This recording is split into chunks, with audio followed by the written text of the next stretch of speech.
Assalamu alaikum students, it's my third lecture related to standard costing. As you already know that I have uploaded two lectures related to introduction of standard costing. And in this lecture we will discuss the numerical stuff and related to material variances and labor variances. As we know that there are two variances for material price variance and material usage or quantity variance, and we have two variances for labor as well, labor rate variance and labor efficiency variance. So in this video we will discuss in detail two variants for material and two variants for labor. So let's come to discuss in detail. Students, welcome in lecture number 3.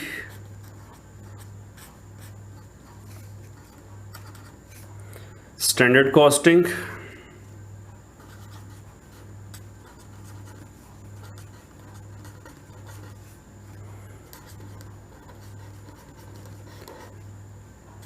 And lecture number 3 is totally related to numerical stuff. अब हम numerical की बात करेंगे. Theoretically हमने first 2 lectures में अच्छी तरह से स्टैंडर्ड कॉस्टिंग को एक्सप्लेन कर लिया है. अब आप क्वेश्चन देखें प्लीज़. आपके सामने क्वेश्चन है.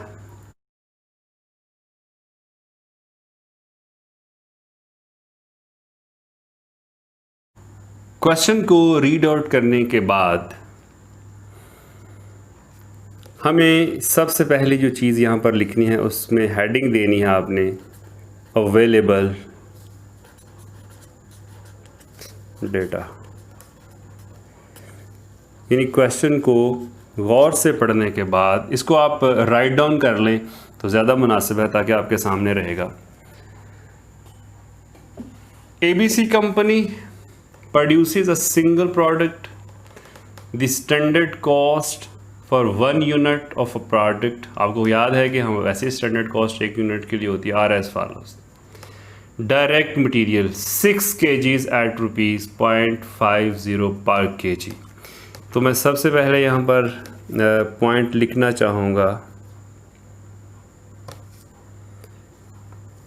Standard quantity per unit. मतलब 1 यूनिट बनाने में हमें कितना मटेरियल यूज़ करना पड़ेगा? 6 kgs. ये आपके क्वेश्चन के अंदर लिखा हुआ है. सेकंड पॉइंट, स्टैंडर्ड रेट पर केजी. ये भी क्वेश्चन के अंदर गिवन है, ₹0.50 पर kg. स्टूडेंट्स, एक बात याद रखिएगा, स्टैंडर्ड कॉस्टिंग के क्वेश्चन के अंदर सबसे इम्पोर्टेंट चीज़ होती है कि जो अवेलेबल डेटा है वो आप कितना ध्यान से और कितना एक्यूरेट लिख लेते हैं. अगर आपने अवेलेबल डेटा ठीक लिख लिया तो क्वेश्चन समझ लें 60% क्वेश्चन आपने सॉल्व कर लिया. ओके. इसके बाद क्वेश्चन में डेटा जो दिया हुआ है जी वो डायरेक्ट लेबर यानी लेबर के रिलेटेड है. तो जिसमें बताया गया है 1.8 आवर्स एट ₹10 पर आवर. यानी जो स्टैंडर्ड आवर्स बताए गए हैं इसको हम बोलेंगे, ये लेबर के रिलेटेड है जी, स्टैंडर्ड आवर्स पर यूनिट, जो कि बताए गए हैं 1.8 आवर्स. और साथ ही साथ बताया गया है कि स्टैंडर्ड रेट पर आवर कितना है? ₹10 पर आवर. स्टूडेंट्स ये डेटा मैं अपने से नहीं लिख रहा, ये क्वेश्चन के अंदर गिवन है। ये स्टैंडर्ड का डेटा था, 2 पॉइंट्स मटेरियल के रिलेटेड हैं और 2 पॉइंट्स लेबर के रिलेटेड है। यहाँ मैं लिख देता हूँ, ये मटेरियल के रिलेटेड है, ये लेबर के रिलेटेड है। अब वो बात करने जा रहा है एक्चुअल की। ड्यूरिंग जून 2000 यूनिट्स वर प्रोड्यूस्ड, सेकेंड फॉर्म यूज़ हो रही। याद रखें, जब भी सेकेंड फॉर्म यूज़ होगी स्टैंडर्ड कॉस्टिंग के क्वेश्चन में, इट्स मीन कि अब वो स्टैंडर्ड की बात नहीं कर रहा, अब वो एक्चुअल डेटा की बात कर रहा है। तो एक्चुअल डेटा में सबसे पहले उसने बताया है actual units produced. Actual units produced हैं जी हमारे पास 2000 यूनिट्स बताए हैं जी उसने। ओके, इसके अलावा हमारे पास उसने बताया है मटेरियल परचेज्ड। तो आपने देखना है कि एक्चुअल मटेरियल परचेज्ड कितना है। मैं इस क्वेश्चन को डायरेक्टली सॉल्यूशन की तरफ भी लेके जा सकता था, लेकिन मैंने आपको बताना है कि इसमें अवेलेबल डेटा पहले लिखना होगा आपको, फिर आप समझ लें कि आपका 60% जो सॉल्यूशन है वो हो चुका है। एक्चुअल मटेरियल परचेज्ड या एक्चुअल क्वांटिटी आप कह सकते हैं, actual quantity of material purchased 18,000 kgs आपने मटेरियल ख़रीदा है। ओके, एक्चुअल रेट, किस रेट पे ख़रीदा है,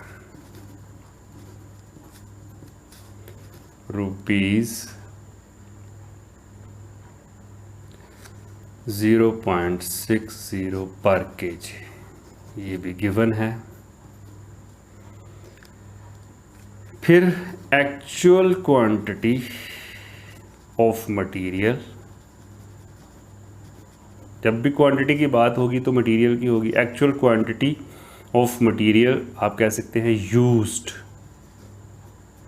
यानी मटेरियल परचेज तो 18,000 kgs किया है, तो यूज्ड कितना किया है, वो है जी 14,000 kgs आपने यूज़ किया है।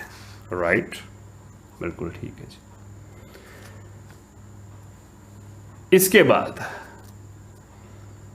फाइनल हमारे पास उसने बताया है कि एक्चुअल लेबर आवर्स,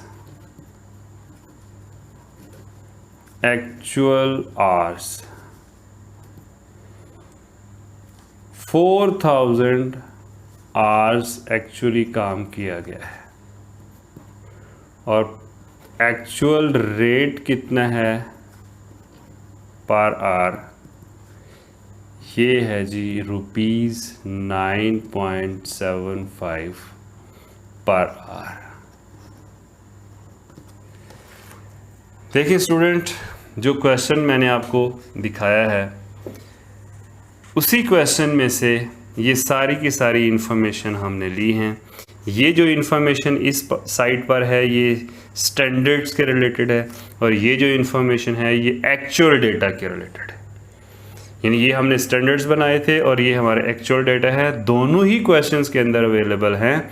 दोनों को ही आपने बड़े ध्यान से राइट डाउन करना है, क्योंकि हम इसकी बात, इसकी रिक्वायरमेंट को अगर आप देखें तो रिक्वायरमेंट में लिखा हुआ है जी, बड़ा क्लियर लिखा हुआ है, compute 2 variances for required.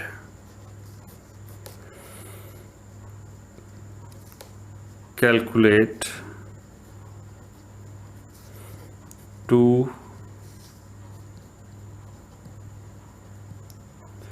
variances for material and 2 variances for labor। ये हमारी रिक्वायरमेंट है। ओके स्टूडेंट्स, अब हम सॉल्यूशन की तरफ मूव करेंगे। ये मैंने सारा का सारा आपका क्वेश्चन पहले राइट डाउन कर लिया है। तो सॉल्यूशन में सबसे पहले मैंने यहाँ पर लिख लिया हेडिंग के तौर पर मटेरियल वेरिएंसेस, क्योंकि 2 वेरिएंसेस उसने कहा था कि मटेरियल के कैलकुलेट करें। जब आपने इस तरह से मटेरियल वेरिएंसेस लिखना है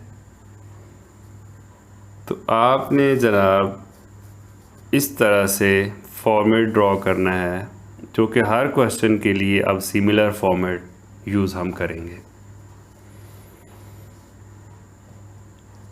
हम वेरिएंस एनालिसिस के अंदर एक्चुअल और स्टैंडर्ड का डिफरेंस देखते हैं जी। तो नंबर 1, ये मैं इसको नंबर 1 कंसीडर कर रहा हूँ। नंबर 1 पे मैं क्या लिख रहा हूँ? Actual quantity into actual rate.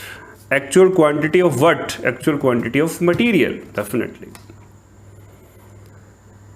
Okay, यहां पर मैं लिख रहा हूं standard quantity into standard rate.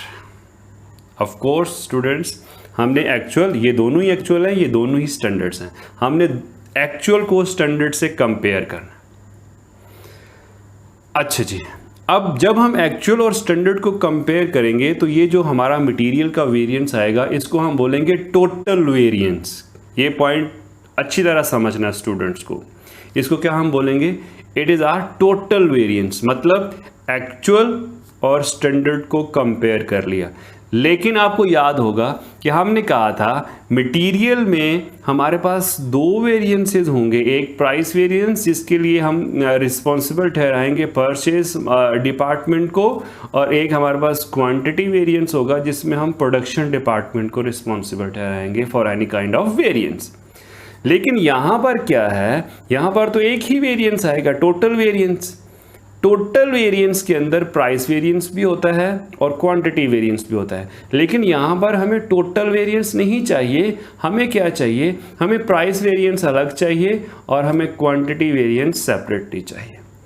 तो जब ये टोटल वेरिएंस को शो कर रहा है तो हम क्या करेंगे? हम इसके दरमियान में एक लाइन ड्रॉ करेंगे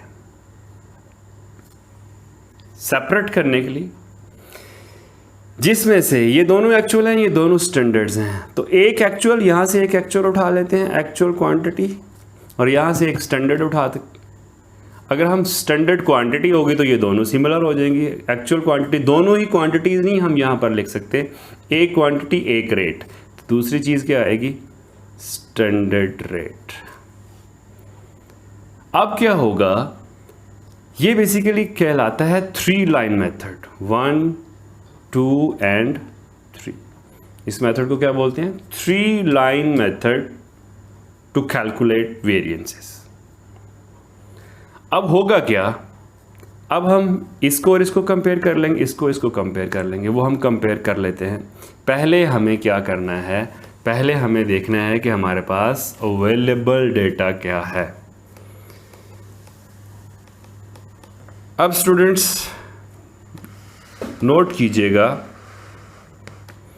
कि हमारे पास अवेलेबल डेटा है, स्टैंडर्ड क्वांटिटी है पर यूनिट, स्टैंडर्ड रेट पर केजी बताया गया है, स्टैंडर्ड आवर्स, ये लेबर के रिलेटेड है, अभी हमें इसकी ज़रूरत नहीं, अभी हमें सिर्फ मटेरियल की ज़रूरत है।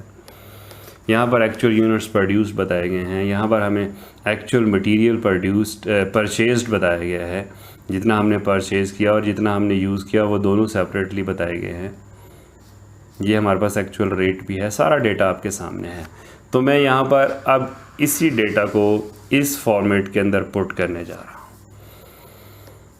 इन दोनों में एक्चुअल क्वांटिटी परचेज्ड, यहाँ पर मैं लिखना है actual, AQ stands for actual quantity purchased. Actual quantity purchase थी 18,000 kgs, multiply by actual rate भी गिवन था। जब हमने ख़रीदा था तो हमें बताया गया था कि हमें एक्चुअली कितना रेट पे किया, 0.60, राइट। इसके बाद actual quantity again, actual quantity 18,000 and we have standard rate. ये स्टैंडर्ड रेट क्वेश्चन के अंदर गिवन है स्टैंडर्ड रेट पर केजी जो कि 0.50 है। ये आप चेक कर सकते हैं, ये देखें स्टैंडर्ड रेट पर केजी 0.50। यहाँ पे हमने वही रेट लिखा है, ये आपके सामने है। अब हमें करना क्या है कि हमें इन दोनों को मल्टीप्लाई करना है। चेक करें जी, कैलकुलेटर की ज़रूरत पड़ेगी आपको यहाँ पर। ये आपके सामने कैलकुलेटर भी मैं रख देता हूँ कि we have 18,000 actual quantity multiply by 0.60, तो ये आंसर आएगा ₹10,800। इसी तरह से आपने क्या करना है जी, 18,000 मल्टीप्लाई बाय 0.50, तो हमारे पास आंसर आएगा ₹9,000। इन दोनों का हमें डिफरेंस देखना है। इन दोनों के डिफरेंस को हम क्या बोलेंगे, material price variance. How much? 9,000 minus 10,800, तो हमारे पास 1,800 आंसर है। लीजिए अब वो बात हम करने जा रहे हैं जिसमें हमारे सारे ही स्टूडेंट्स, सारे नहीं तो 50% स्टूडेंट्स कंफ्यूज हो जाते हैं। उसकी वजह क्या है कि 1,800 के साथ हमें ये लिखना है कि ये हमारा वेरिएंस फेवरेबल है या अनफेवरेबल है। ज़ाहिर है जी, इंपॉर्टेंट चीज़ है। नोट करें जी, यहाँ पर कॉमन चीज़ क्या है, कॉमन क्या है, एक्चुअल क्वांटिटी इधर भी है, एक्चुअल क्वांटिटी इधर भी है। इन दोनों का वेरिएंस लेना तो वैसे ही फजूल है। अब वेरिएंस चूँकि हमारा ये मटेरियल प्राइस वेरिएंस है, तो हमें जो प्राइस है, जो रेट है, फोकस भी उसी को करना चाहिए, क्योंकि प्राइस में क्वांटिटी को फोकस तो नहीं करेंगे। प्राइस वेरिएंस में रेट को यानी प्राइस को ही फोकस करेंगे। तो आप चेक करें, जब हमने स्टैंडर्ड बनाया था तो हमने सोचा था कि पर केजी जो रेट है 0.5 होना चाहिए, लेकिन हमने जब एक्चुअली ख़रीदा तो हमें 0.6 पर केजी के हिसाब से हमने ख़रीदा। इसका मतलब ये हुआ कि हमने ज़्यादा रेट पर चीज़ें ख़रीद ली हैं। मटेरियल का जो रेट है हमने ज़्यादा पे कर दिया है। सोचा था 0.5, एक्चुअली पे 0.6 कर दिया है। तो ये अच्छी चीज़ नहीं है कंपनी के लिए। महंगी मटेरियल ख़रीद ली है ना, तो कैसे अच्छी हो सकती है। तो ये जो 1,800 आंसर आया है, इसीलिए हम इसको एडवर्स या अनफेवरेबल बोलेंगे। अनफेवरेबल वेरिएंस या एडवर्स भी अक्सर इसको लोग लिख देते हैं, एडवर्स। ये तो मैंने स्टूडेंट्स आपको बताया है लॉजिकली कि इसको अनफेवरेबल या एडवर्स क्यों कह रहे हैं। प्राइस वेरिएंस है तो फोकस भी प्राइस पे किया है। सोचा था 0.5 पर केजी के हिसाब से ख़रीदेंगे, ज़्यादा का ख़रीद लिया, अच्छी बात नहीं है। महंगा ख़रीदा तो महंगे को ही अनफेवरेबल बोलते। इसके अलावा अब अगली बात, ये मैं आपको सेकंड मेथड बताने जा रहा हूँ, जिसको अक्सर स्टूडेंट रट्टा भी समझ लेते हैं, क्योंकि अक्सर स्टूडेंट्स को ये ज़्यादा पसंद है। ओके स्टूडेंट्स, आपने कैलकुलेशन, जब आपने इस तरह से वेरिएंसेस लिख लिए तो आपने कैलकुलेशन करनी है right to left. Right to left, ये आपका राइट है और ये आपका लेफ़्ट है। तो कैलकुलेटर पे आप जो फिगर लिखेंगे राइट वाली पहले नंबर पर 9,000 माइनस 10,800, आंसर क्या आ रहा है जी, 1,800 नेगेटिव। याद रखें, जब भी आप राइट टू लेफ़्ट कैलकुलेशन कर रहे होंगे तो अगर नेगेटिव आंसर होगा तो वो अनफेवरेबल को शो करेगा, और अगर पॉजिटिव आंसर होगा तो वो फेवरेबल को शो करेगा। यानी आपने क्रॉस वेरिफिकेशन करनी है कि जो हमने लॉजिकली पहले लर्न किया, और लॉजिकली लर्न करने के बाद आपने ये फार्मूला भी यूज़ करते रहना है कि भाई अगर राइट टू लेफ़्ट कैलकुलेशन करते हुए आंसर नेगेटिव है तो अनफेवरेबल है, आंसर पॉजिटिव है तो फेवरेबल है। अच्छा स्टूडेंट्स, यहाँ पर एक बड़ी इम्पोर्टेंट बात मैं आपसे डिस्कस करना चाह रहा हूँ कि हमारे पास क्वेश्चन के अंदर जो मटेरियल की एक्चुअल क्वांटिटीज़ हैं वो दो हैं। एक्चुअल क्वांटिटी आप ये देखें कि हमारे पास एक एक्चुअल क्वांटिटी मटेरियल की परचेज्ड है 18,000 और एक एक्चुअल क्वांटिटी यूज्ड है। आपको पता होना चाहिए कि हमने इन दोनों में से या तो हो सकता है जितना मटेरियल ख़रीदा उतने यूज़ कर लिया, फिर तो ये अलग अलग नहीं बताई होगी। जितना मटेरियल ख़रीदा उतना ही यूज़ कर लिया तो अलग अलग बताने की ज़रूरत नहीं है।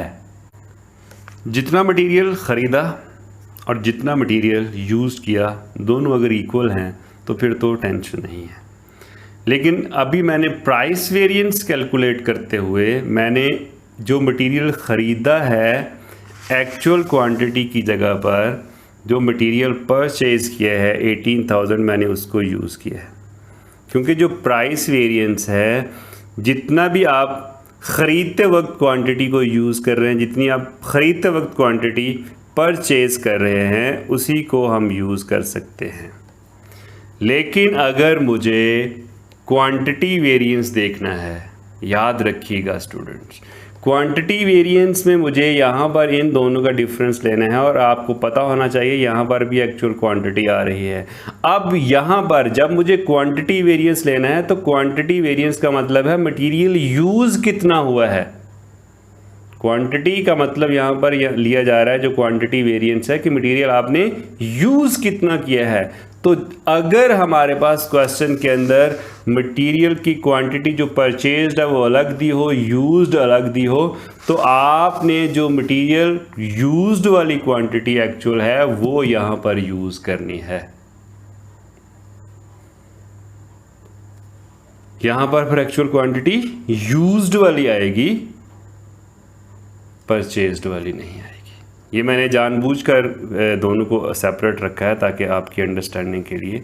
अब चूंकि हमारी एक्चुअल क्वांटिटी सेपरेट है तो मैं यहाँ पर इसी पोर्शन को यहाँ पर दोबारा से लिख रहा हूँ, अदरवाइज़ दोबारा लिखने की ज़रूरत नहीं थी। अगर यूज्ड वाला सेपरेटली ना दिया होता तो फिर मैं यहाँ पर आगे फिगर पुट करता तो यहाँ पर दोनों का डिफरेंस लेता। लेकिन अब चूँकि एक्चुअल क्वांटिटी डिफरेंट है तो मैं यहाँ पर ये जो सेकेंड पॉइंट है ये वाला सेकेंड, इसको मैं दोबारा लिख रहा हूँ, actual quantity into standard rate.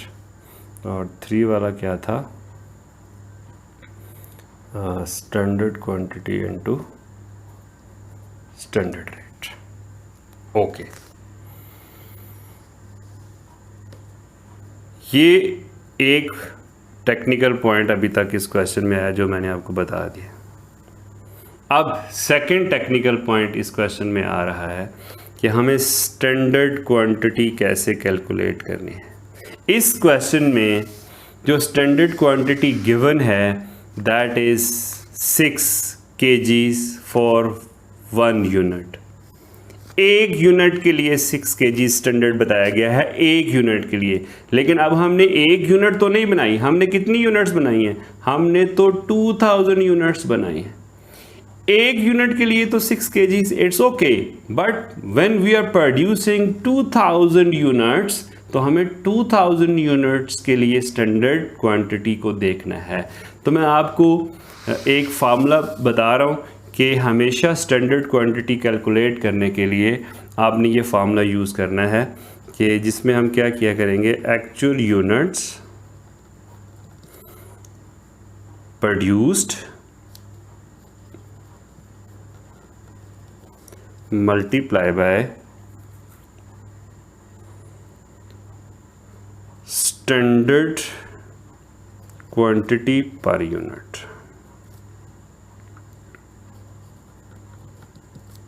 Check करें, ये जो स्टैंडर्ड क्वांटिटी है ये टोटल की बात हो रही है, total for total units produced.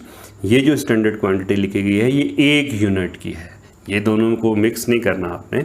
तो यहाँ पर मैं लिखता चलूँ कि हमारे पास actual units produced we have 2000 units and standard quantity per unit 6 kgs that is 6।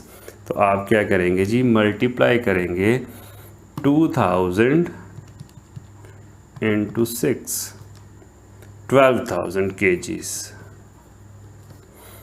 12,000 kgs आपके पास क्या है, स्टैंडर्ड क्वांटिटी है। ये जहन में रखना है, इसको आपने भूलना नहीं है कभी भी। ओके, अब हम क्या कर सकते हैं, यहाँ पर डेटा पुट कर सकते हैं। एक्चुअल क्वांटिटी कौन सी वाली स्टूडेंट्स? एक्चुअल क्वांटिटी यूज्ड वाली 14,000 यूनिट्स। स्टैंडर्ड रेट ऑलरेडी हम लिख चुके हैं 0.50 क्वेश्चन में गिवन है।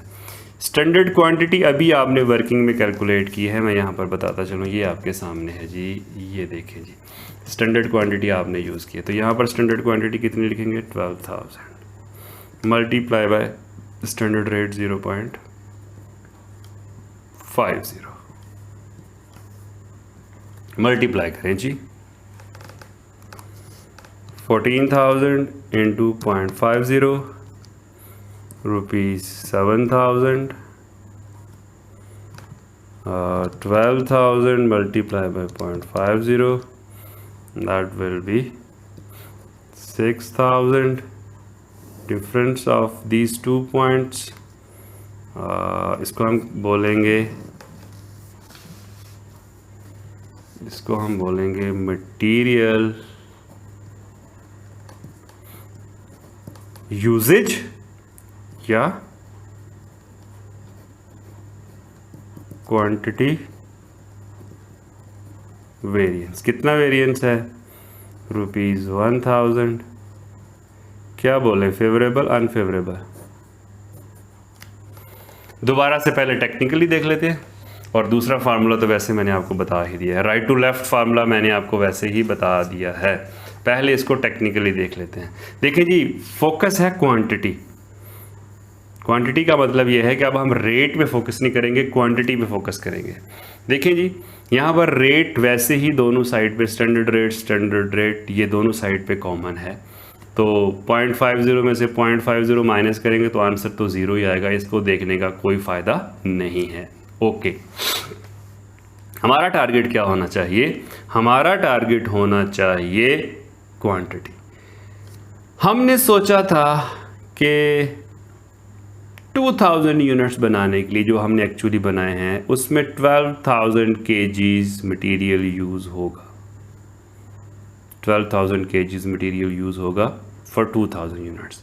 लेकिन हमने 2000 यूनिट्स बनाने के लिए एक्चुअल क्वांटिटी ज़्यादा यूज़ कर दी है, क्योंकि बाकी का मटेरियल वेस्ट हो चुका होगा, ज़्यादा वेस्टेज आई होगी। तो इसका मतलब ये हुआ कि हमने सोचा था कम मटेरियल लगेगा, लेकिन हमारा मटेरियल ज़्यादा यूटिलाइज हुआ है। कहाँ गया मटेरियल, कितना वेस्ट हो गया, इतना ज़्यादा क्यों वेस्ट हुआ?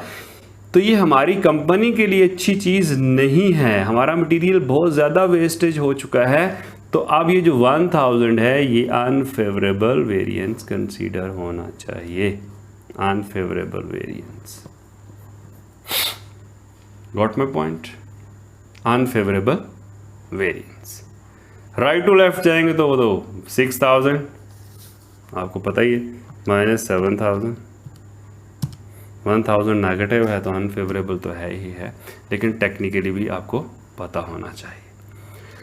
अच्छा स्टूडेंट्स, ये तो मैंने आपको प्रॉपरली कैलकुलेट करना सिखा दिया कि आपने मटेरियल क्वांटिटी वेरिएंस और मटेरियल प्राइस वेरिएंस कैसे कैलकुलेट करना है। लेकिन अगर हम ये जो फार्मूला है आपके सामने, इन दोनों का हमने डिफरेंस लिया है, इसको हम मटेरियल क्वांटिटी वेरिएंस का फार्मूला लिखना चाहें इन दोनों को कंपेयर करके, इन दोनों में कॉमन क्या है?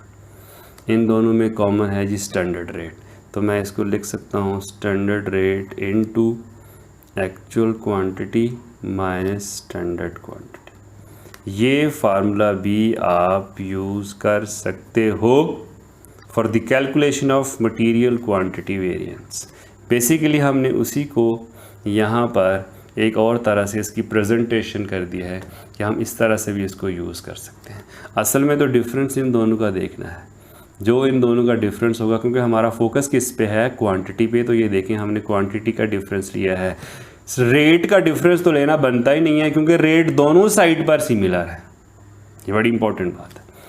इसी तरह से अगर आप ये फार्मूला बनाना चाहें मटेरियल प्राइस वेरिएंस का, यहाँ पर गौर करें ज़रा कि हमारे पास क्या है कि कॉमन क्या चीज़ है, एक्चुअल क्वांटिटी। तो आप कह सकते हैं actual quantity into actual rate minus standard rate.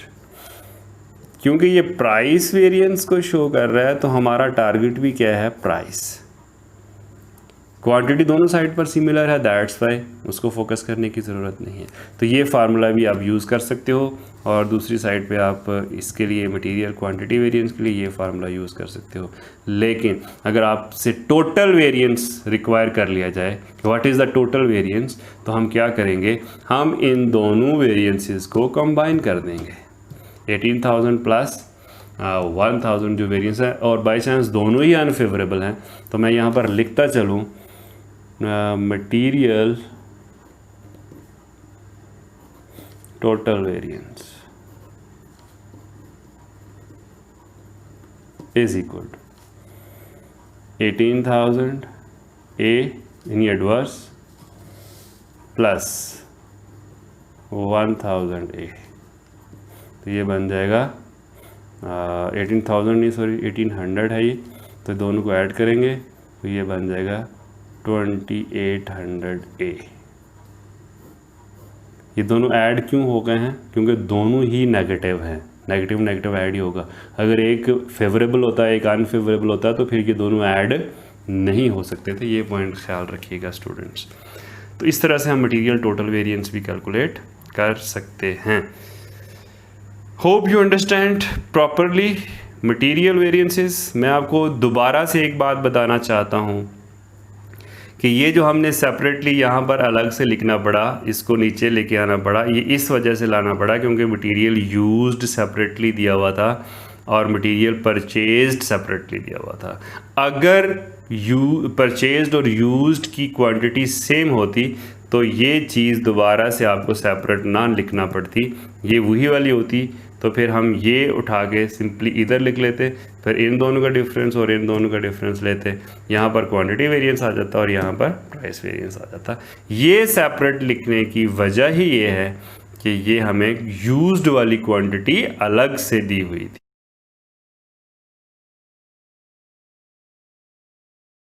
Alright students, अब हम बात करेंगे लेबर वेरिएंसेस की। हमारे पास अवेलेबल डेटा वही है जो हमने क्वेश्चन में डिसाइड किया था। तो यहाँ पर लेबर के रिलेटेड ये दो इन्फॉर्मेशन है और यहाँ पर हमारे पास लेबर के रिलेटेड इन्फॉर्मेशन है। तो इसी की मदद से हम लेबर वेरिएंसेस कैलकुलेट करते हैं। So let's come to calculate labour variances.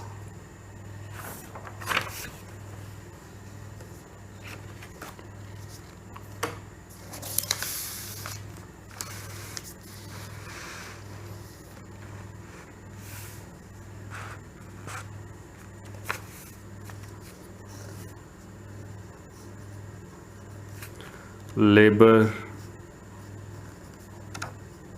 Variances students, हमारे पास फॉर्मेट वही सेम होगा जो हमने मटेरियल के लिए फॉर्मेट बनाया था, 3 लाइन मेथड जिसको हमने कहा था।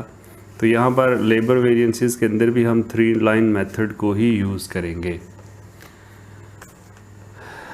फ़र्क सिर्फ इतना होगा कि वहाँ पर हमारे पास चूँकि मटेरियल में क्वांटिटी यूज़ करते हैं हम, एक्चुअल क्वांटिटी, स्टैंडर्ड क्वांटिटी, तो यहाँ पर लेबर के अंदर हम आवर्स यूज़ करेंगे, actual hours into actual rate, और यहाँ पर क्या था, standard hours into standard rate.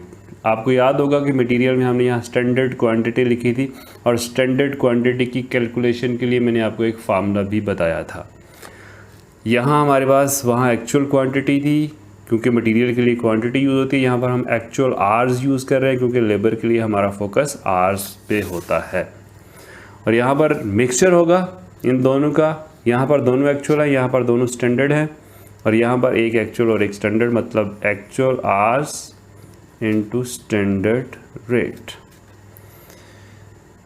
तो इस तरह से हम क्या करेंगे, हमारे पास जो क्वेश्चन है जिसको मैंने अभी थोड़ी देर पहले शो किया, उसमें अवेलेबल डेटा भी लिखा हुआ है। तो अवेलेबल डेटा में देखें कि हमारे पास क्या था, एक्चुअल आवर्स कितने हैं।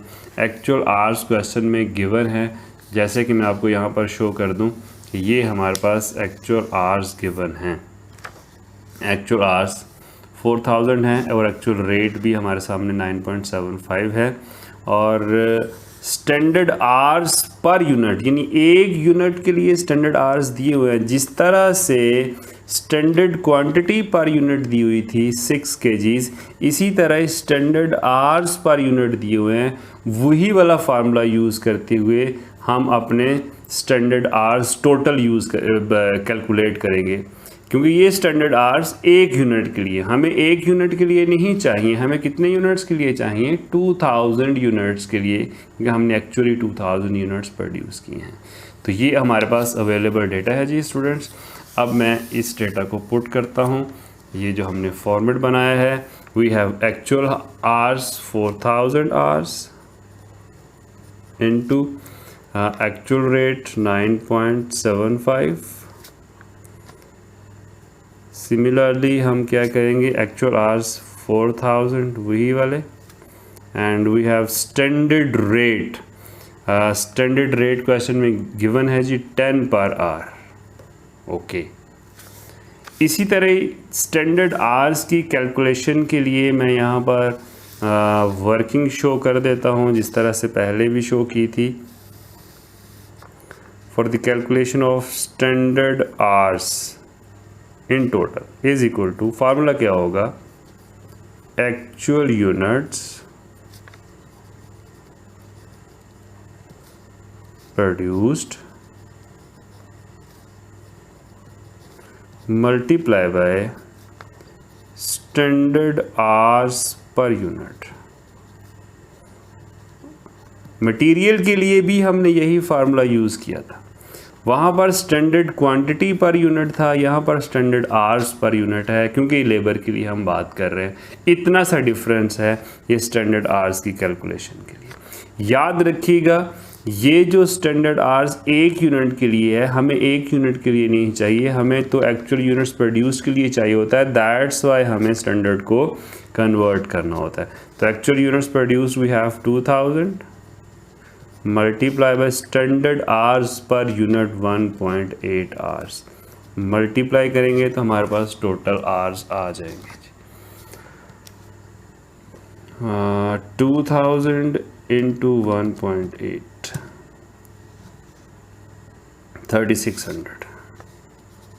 So we will have 3600 hours as a standard hours. Okay. 3600 into standard rate 10। Okay जी, अब आप मल्टीप्लाई करें, टोटल फिगर्स कैलकुलेट करते जाएं। 36 into 10, 36,000 rupees. 36,000, 4,000 into 10, 40,000, and 4,000 into 9.75, that will be 39,000। आपको यहाँ पर मैं एक इम्पॉर्टेंट बात बता रहा हूँ। आपको याद होगा कि मैंने कहा था कि जब भी हम मटेरियल की बात करेंगे तो यहाँ पर मटेरियल मैंने सेपरेटली लिखा था, क्योंकि हमारे पास वहाँ पर एक्चुअल क्वांटिटी यूज्ड वाली और परचेज्ड वाली सेपरेट थी। यहाँ पर एक्चुअल आवर्स सिमिलर हैं, कोई अलग से अवेलेबल नहीं है, तो हमें अलग से इसको लिखने की ज़रूरत नहीं आई। ये पॉइंट होपफुली आपको समझ आ चुका होगा। इन दोनों का डिफरेंस लेंगे और इन दोनों का डिफरेंस लेंगे। इन दोनों के डिफरेंस को क्या बोलना है और इन दोनों के डिफरेंस को क्या बोलना है। ये हमारा पॉइंट नंबर 1 है, ये हमारा पॉइंट नंबर 2 है और ये हमारा पॉइंट नंबर 3 है। सिमिलर वही कैलकुलेशन, वही मेथड, 3 लाइन मेथड। इसको हम बोलेंगे लेबर रेट वेरिएंस,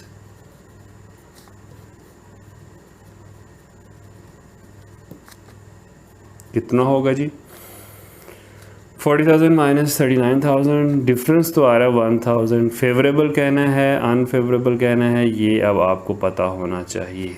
चलो देख लेते हैं, वैसे टेक्निकली भी देख लेते हैं और जो हमारे पास एक रूल था उसको भी अप्लाई कर लेते हैं वेरिफिकेशन के लिए। अच्छा जी, एफिशिएंसी वेरिएंस भी देख लें जी। एफिशिएंसी वेरिएंस 36 और 4,000 कितना डिफरेंस है जी? ₹4,000। क्या कहना है, फेवरेबल अनफेवरेबल? ओके जी, ज़रा इसको टेक्निकली देख लेते हैं। इन दोनों में कॉमन क्या है? एक्चुअल आवर्स कोई फ़र्क नहीं पड़ता जी। टारगेट रेट का है, तो rate actual rate and standard rate. Standard तय हुआ था कि जनाब हम अपने लेबरर को 1 आवर की पेमेंट जो है वो ₹10 पे करेंगे, लेकिन हमने एक्चुअली उनको 9.75 के हिसाब से पेमेंट की है। तो ये कंपनी के लिए अच्छी चीज़ है, कॉस्ट कंपनी को कम पड़ेगी। रेट ज़्यादा तय हुआ था, लेकिन हमने ऐसी लेबर ढूंढ ली मार्केट से जिसकी कॉस्ट हमें कम पड़ रही है, तो ये हमारे लिए अच्छी बात है। अच्छी बात को क्या बोलते हैं? फेवरेबल। इसके साथ हम लिख देंगे फेवरेबल।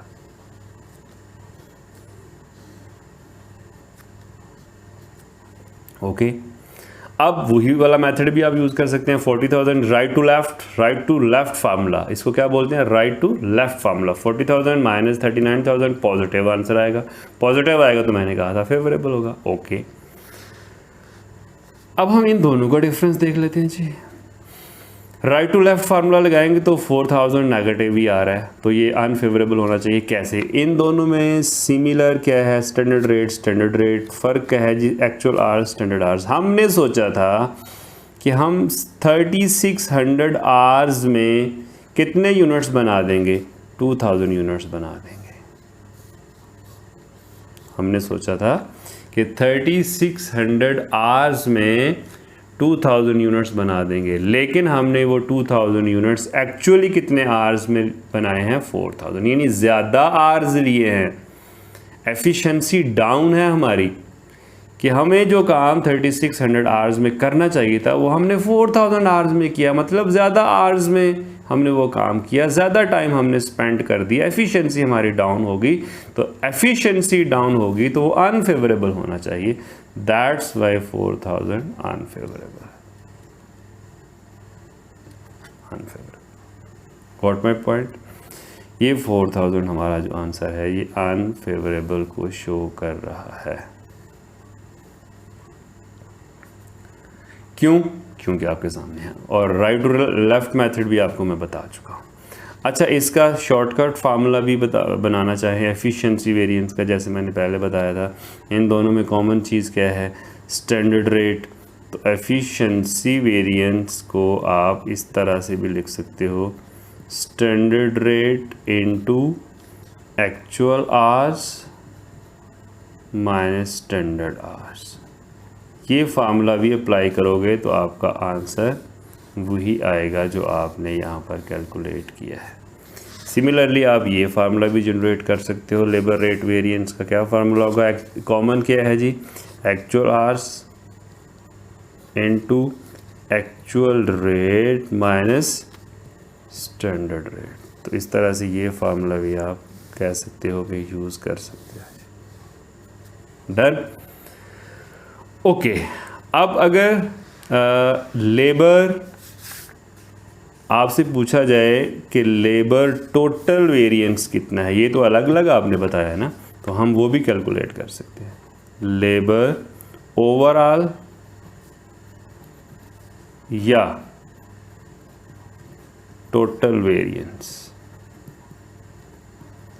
तो हम रेट वेरिएंस और एफिशिएंसी वेरिएंस को इकट्ठा कर लेते हैं जी, जिसमें से 1000 एफ था प्लस और 4000 जो है वो ए है, मतलब एडवर्स अनफेवरेबल है। तो क्या होगा? ये नेगेटिव, ये पॉजिटिव। 4000 में से 1000 लेस करना पड़ेगा, हालांकि हमने यहाँ पॉजिटिव लिखा हुआ है, लेकिन चूंकि ये माइनस की फिगर है, ये प्लस की है, तो बड़ी वाली अमाउंट 4000 है, तो इसका मतलब हमारा जो आंसर आएगा टोटल का 3000 आएगा और एडवर्स आएगा। इस तरह से आप कह सकते हो we will have total labour variance, यानी labour overall or total variance is 3000 and that will be adverse. तो स्टूडेंट्स, हमने मटीरियल वेरिएंस को और लेबर वेरिएंसेस को बड़ा टेक्निकली अंडरस्टैंड कर लिया, समझ लिया। अब हम अगले लेक्चर में ओवरहेड वेरिएंसेस की बात करेंगे। Thank you very much.